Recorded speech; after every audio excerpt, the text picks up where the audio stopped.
Hey everyone, welcome to Unlocking the Paradigm Portal. I'm Sarah, your guide for this session, and honestly, I'm here not as someone with all the answers, but as someone who's in the thick of the work right alongside with you, like deep in it alongside with you. All right, we're going to cut right to it. Letting go isn't glamorous, and it's very rarely easy. Most of us hold on tighter when things start to slip away, whether it's a relationship, a situation, a pattern, even items that you own or that you hold on to. And typically, those things that are weighing you down have run their course. You've learned your lessons, you just haven't seen them clearly yet. And we cling to it because it's familiar and not necessarily because it's right anymore. But here's the thing. So we are currently in Scorpio season, and the energy of Scorpio doesn't care about comfort. Scorpio is about digging deep and calling out the truth and pushing us to release what we've outgrown, whether we like it or not. And I think of it like Scorpio season is like a tower moment. You can either hold on tight, and that tower, you're going to get kicked out of it hard, and it's going to be even more challenging. Or you can recognize what needs to be released and smoothly exit the tower before it crumbles. Both hurt, but one hurts a heck of a lot less. So today, we're not going to sugarcoat it. We're going to look at letting go for what it really is: uncomfortable, sometimes painful, usually painful, and almost always necessary. It isn't about giving up, it's about making space. It's about recognizing what's weighing you down and finally giving yourself permission to put it down. And now the picture that's coming into my head is there's one deck of tarot cards that I love called the Fountain. And the image of the Ten of Wands, which, I mean, any deck, the Ten of Wands, you can see the burden they're carrying. But in that one in particular, the person is carrying all 10 wands down at their waist, and you can see it just literally weighing them down to the ground. And every time I see it, I think, just open your hands, just let it drop. But that's a lot easier said than done. So, as we move through this conversation, I want you to notice what your first reactions are. It might be resistance, probably some fear. You might actually feel a little dose of release and relief. I often have found the feeling that comes up for me is trepidation, and that is very appropriate. So there's no right way to feel about letting go, but there is a powerful opportunity to see it differently. It's not a loss, it's a shift. It's not an end, it's a portal into something new. So let's get really honest. What are you still carrying that you know deep down you need to set down? And what could open up for you if you actually let go? That's the paradigm shift, and that's the invitation. And with that, I have already shuffled a few different decks that called to me. And one of them is the Yin Yang Insight Oracle cards. And this deck has irritated me a little bit because my degrees are in English, and the fact that there are spelling errors on them drives me a little bit nuts. However, the messages on them have been dead on every single time that I've shuffled. So I'm willing to overlook that. So when I was shuffling, I was thinking about letting go and what are the challenges that we have with it. And I've been having so many conversations with people lately about that concept. And what I've found across the board, including in my own mindsets, is we look at it very black and white. It's either this or it's that. And there's no shades of gray, which frankly, nothing is black and white. And the image that I kept getting was of a book. And what's in a book? It's broken down into chapters, and every chapter builds upon the next chapter. And the book can't be a full story unless every chapter progresses, right? So that encompassed to me what letting go really truly is. It's not that it's gone. It doesn't evaporate. It doesn't mean it didn't happen. It doesn't mean once you, let's say you're releasing a person or a relationship or a situation, it doesn't mean that it's just disappeared into the ethers, never to be seen again. It's the fact that it was one chapter in your story that taught you lessons, showed you something about yourself, And you can either recognize and finish that chapter and then move on to the next and see what comes as a result of that chapter. And recognize that that person, that experience, that item, that memory, whatever it may be, is one building block in the foundation of who you are now and who you are moving toward.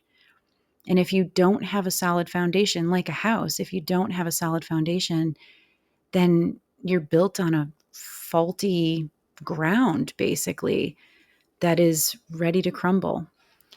So the key with letting go is to really just start seeing things clearly. And for me, I'm realizing that starts with recognizing the fears around it and recognizing the challenges that you're feeling with it.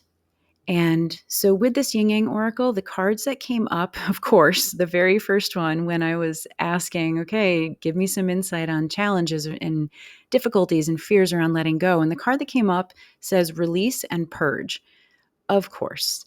Now, on the card, it says surrender, emotional release, clearing, and walking away. So obviously, that's what we need to do. Again, easier said than done. So I feel like that was a beautiful start to what are the fears around it, and what does it mean to walk away? Does it mean closing the door? Not necessarily. Does it mean setting boundaries?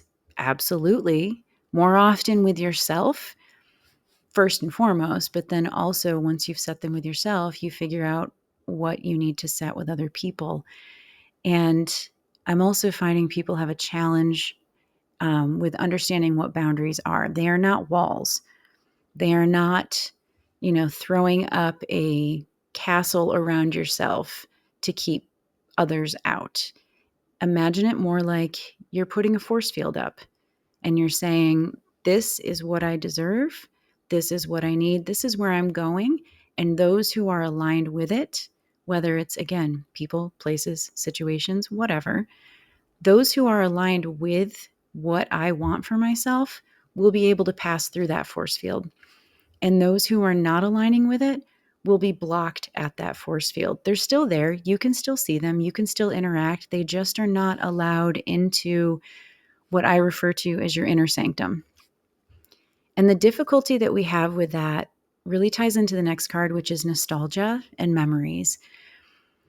And I find, I don't know about you, but it's so easy to get lost in memories and reflect upon good times or bad times and hold on to those as the definition of who you are.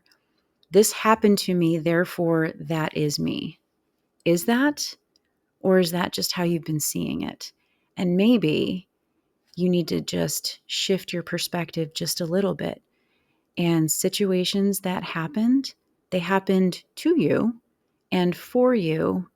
And you can either stay stuck in that and kind of in this repetitive loop, or you can see it from a different angle, kind of take a step back into objectivity and look at it through, think of it like Sherlock Holmes, like just the facts, collecting the information, like looking for evidence, and just seeing it as that, removing the emotions in order to be able to process it and then move forward. But we get so caught holding on to the past that it's so difficult to do that. And it doesn't always mean the past is a good thing. It doesn't mean it's warm and fuzzy. It doesn't mean it brought you joy, but it's comfortable.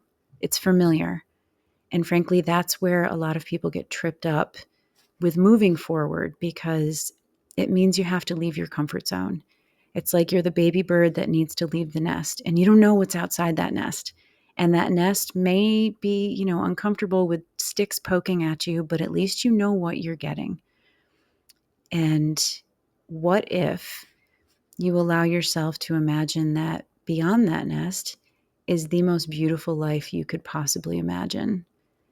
So you keep staying small because it's comfortable, but your wings need to expand. And I'm going to share a little story. I have been cleaning around my house today, and I have these two potted money plant trees. If you don't know what they are, Google it, check it out. I have two of them, and in my kitchen, I have one of those extended greenhouse windows. And so the two plants are side by side, and one of them had been growing and thriving and was doing really well. And the other one had outgrown its pot. So I got a bigger one, I repotted it, and that thing has been flourishing. It is huge. And as I was cleaning, I'm looking at it and I'm realizing the two plants are side by side, and the one that was flourishing has extended up and is getting pushed down by the top of this window frame. Like it's trying to grow, but it's just getting squished smaller and smaller. So it's getting bigger, but it doesn't have the space it needs to really expand. And the other one has stopped growing. And it still looks okay, but, and it's happy, but it's not getting any bigger. It's just staying where it is. And so I moved the bigger one to a different spot where it had more room. There's no windowsill around it. And I realized how full it is and how expansive it was trying to be, but it didn't have enough space. And since moving it, I've watched these branches just start to open up and it started to extend up.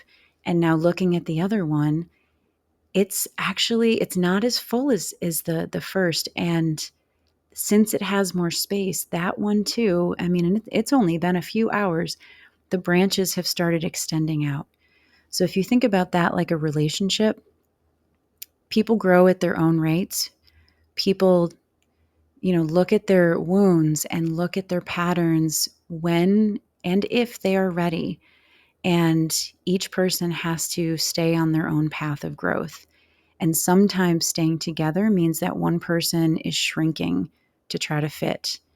And also, as one is shrinking to try to fit, the other one doesn't have enough room to grow. And so I've been seeing this as a metaphor for a lot of relationships that I've been witnessing and experiencing. So that's part of it, is allowing yourself the space to grow and knowing that when you do that, others around you will be able to do as well.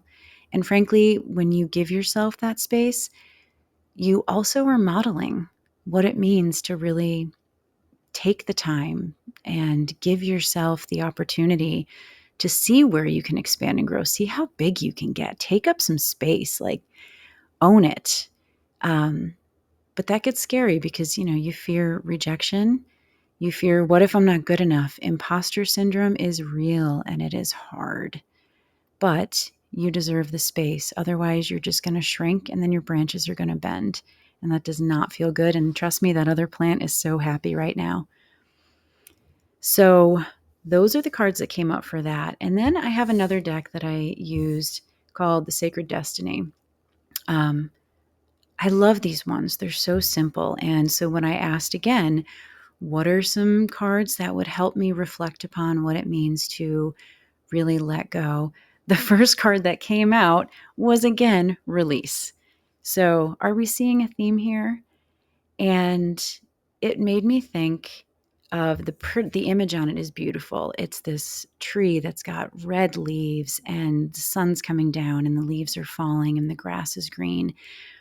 And given that we're heading into winter in the Northern Hemisphere, that's what we're going through. The leaves are falling. The trees are going a little bit dormant. The birds have been fleeing, except a couple of blue jays in my backyard that won't stop squawking. And we try to fight that. Like, I don't know about you, but I used to always be somebody who would complain about, I hate the winter. I don't like the cold. I always get very cold. I don't really do a lot of outdoor activities in the snow. But I'm realizing I can look at it that way, or I can realize, what do I like about it? I love cooking and baking, and winter is a great time for that.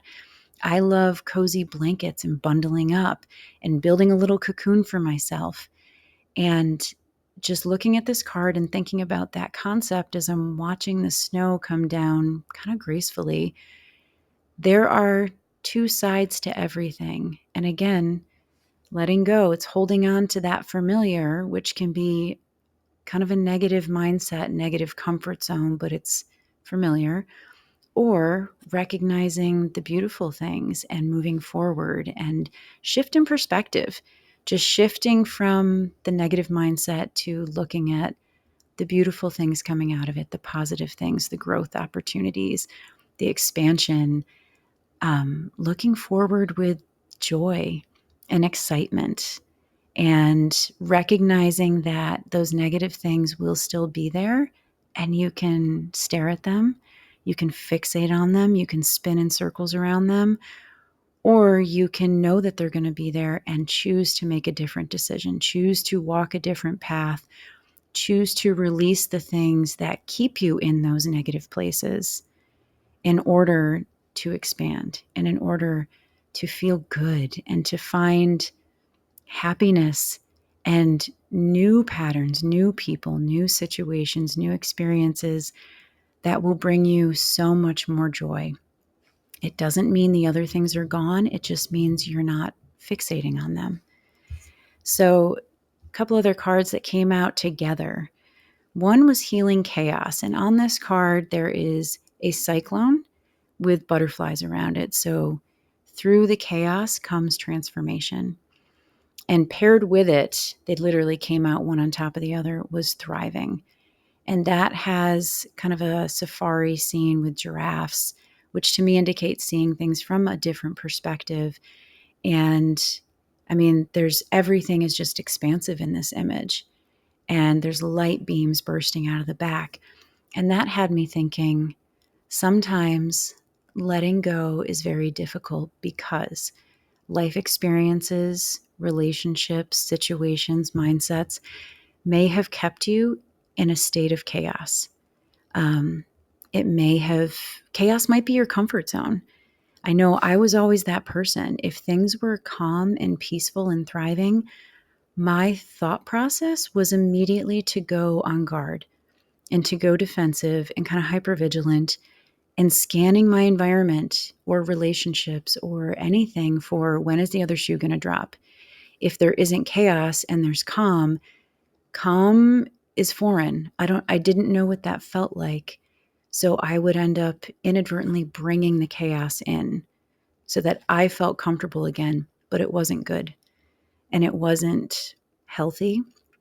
And it was bringing myself back into this like agitating washing machine loop of crap. Sometimes it was repeating patterns with people, within myself, negative thought patterns. Like that's where another imposter syndrome comes up. Just feeling more at peace in the chaos because I was comfortable with it, than stepping outside of that toward peace and soothing and calm because it didn't feel good yet, until the day it did feel good. And I recognized how much my nervous system was able to calm. And that started to become a new norm. It wasn't overnight. I was very much, I refer to myself in that time period as a feral cat, where I would lean into it. But then as soon as I felt really soothed and comfortable, it's like I would jump. Have you ever kind of startled a sleeping cat? I would jump and bolt in anticipation. And then gradually I had enough people around me that I could see were soothing presences that I started to realize, oh, this is kind of nice. It feels good to have what is actually safety and support and people who love you and care about you and have your back no matter what. And it took me a while for that to become more comfortable. And even now I feel the pull towards that cyclone of chaos. And it's a lot a bit easier to just kind of put my hand up and be like, I see you over there and thank you, but you do not spark my joy. I'm going to release you and I'm going to stay right here where it feels soft. So that may be a challenge for some people with letting go. And another part in the next cards is they came out in 3. And at first they all came flopping out and I thought, well, that's too many. So I put them back in, shuffled, and all 3 came out again. So I was like, okay, thank you, universe, got the message. And it was enlightenment, taking risks, and truth. And the taking risks has a hawk. I think it's a hawk, might be a falcon, flying on it. And the enlightenment has a ship. It looks like a ship with this big sail with sparkles coming off of it, flying up into the sky. And I realize this is another part of the difficulty with letting go. And some of it goes back to that chaos. It's you may feel this pull toward enlightenment or, spiritual awakening. I mean, it can also just be waking up to yourself, your patterns, your challenges, and you want to do that. However, it feels scary because that would also entail taking a risk and again, moving out of your comfort zone, which feels foreign. It feels dangerous. And if your nervous system has been hardwired to be on all the time, feelings can feel dangerous. Especially the more negative feelings, the bigger feelings, they can, if you've kind of locked yourself off to it, they can feel like danger, but they're not danger. They're just fear because you don't know how to handle them. Maybe you never learned emotional regulation. Maybe you never learned that feelings were okay. Maybe you grew up in a household that feelings weren't discussed. Things were brushed under the rug, or you heard things like, don't cry or I'll give you something to cry about. Or maybe you just never had it modeled to you. Um, and I find this a lot, especially with people that grew up in more emotionally uninvolved households. Feelings were looked down upon. They were a sign of weakness, and therefore feelings were not safe. And again, we just talked about this. Safety doesn't always feel safe. That chaos is what feels safe because it's a known quantity or a known factor. But here's the thing. If you are feeling the pull to open your eyes and see yourself clearly, see everyone around you clearly, see situations clearly, I will tell you the beauty that comes out of that is truth. And that can be difficult. Sometimes it's having to take the blinders off and the rose-colored glasses and see yourself clearly. And that can feel really uncomfortable. And that can bring up feelings of shame. That can bring up all of the childhood wounding, feeling not good enough, unworthy, unlovable. That was a big hit for me when I started to really see my patterns clearly. All of these negative thoughts and negative feelings about yourself that I will tell you are not true. None of them are true. It is like karmic debris that you picked up along the way from experiences, or it's things that you heard from other people. So seeing yourself clearly can be, and usually is, very challenging. The light at the end of the tunnel of that, though, is that gradually and with a lot of patience, you can start to let all of that baggage go. And that's when you start to get the truth, not only about yourself, but other people. You can start seeing everyone around you with wide open, fresh eyes. You can see the people that are maybe not who you thought they were. And what comes with that isn't like an anger or a dissatisfaction or regret. It's seeing people clearly and accepting them for who they are. And you make a choice based on that. Do you stay or do you go? Do you hold on or do you let them out of your life? Do you keep them and set boundaries?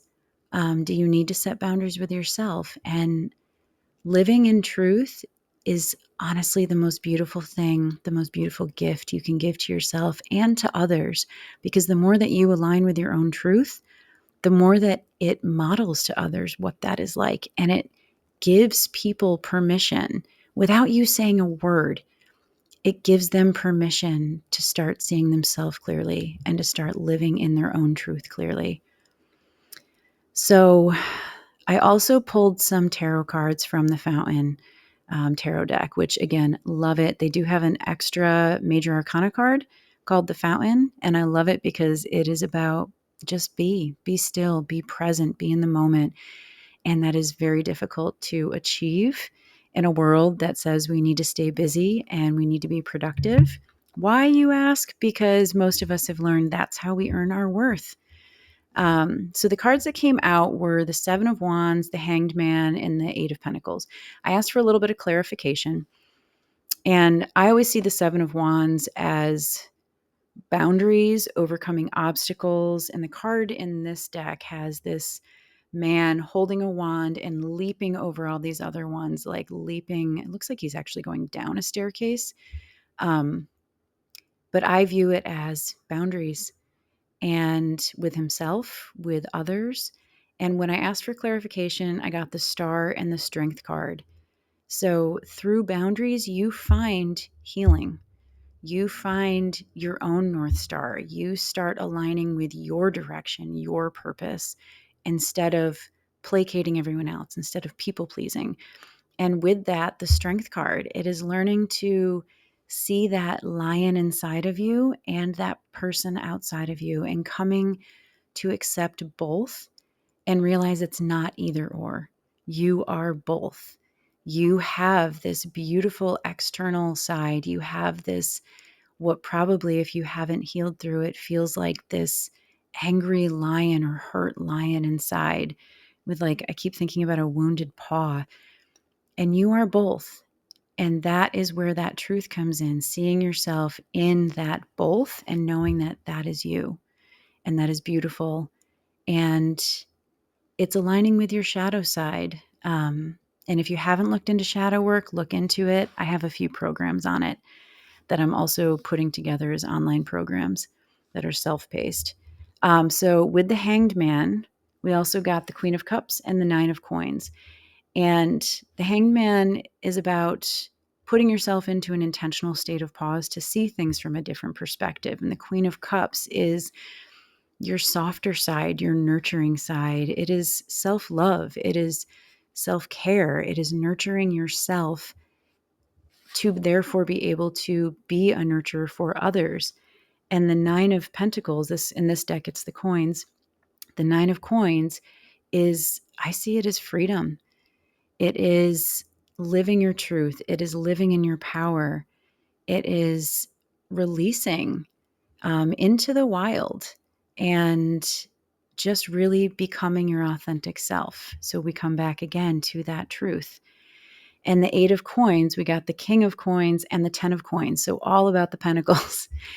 And Eight of Coins is, or Eight of Pentacles, whichever one you want to call it, that's putting in the hard work. And the King of Pentacles is all about being at that pinnacle of stability, grounded, financial abundance, which is also the 10 of Pentacles, 10 of Coins. I know I keep switching it around because this deck with the coins throws me off. But maybe some of the reason that you struggle with letting go is you're comfortable in a scarcity mentality. You're comfortable in the discomfort. You're maybe afraid that if you go after something, are you able to put in all the hard work? Are you able to sustain it? Do you deserve? That's a big one. Do you deserve all of the abundance? And the answer is yes. So I'm going to wrap it up here. So the next one, I'm not sure what it'll be on. We'll see what comes up. But I'm going to leave you today with, just think about that. Do you feel that you deserve abundance? Do you feel that you deserve to release what you've outgrown in order to let in what is beautiful and waiting for you to just seize it? Are you staying in a comfort zone that is uncomfortable, that you've outgrown, like that giant plant that I have? And what are you waiting for? When is the right time? There is no, well, someday I'll find the time. Make the time. Prioritize yourself, prioritize your needs, figure out what your needs are, and figure out what feels limiting, what feels like stress, what gives you that feeling of static, what feels hard, what feels like it needs to go, and just sit with it. Allow yourself to sit with it. You don't need to make change right away. Just sit with it and see what comes up for you. Let yourself feel the big feelings. They may be scary. They may feel dangerous. Feelings are just sensations. That's it. And you deserve to find happiness. So I will see you again next time on Unlocking the Paradigm Portal. Thank you.